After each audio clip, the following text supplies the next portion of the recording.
รีวิวหัวเว่ยนะ Y6 พี่สีเขียว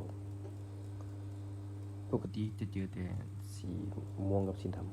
ำตัวนี้เป็นสีเขียวสภาพใหม่นะสภาพใหม่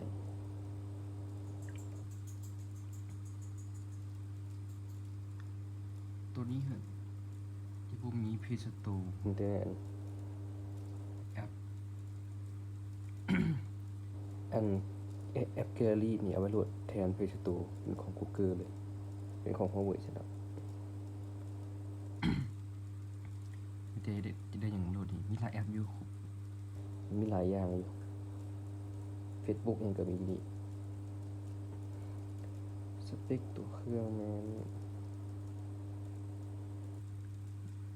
เริ่มสีความจำ64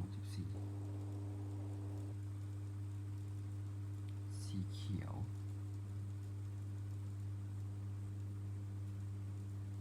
สแกนมือด้านหลังได้เนาะบ่มีตำหนี้เลย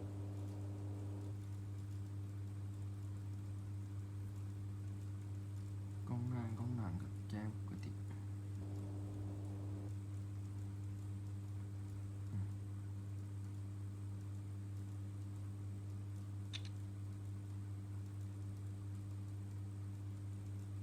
กล้องหลัง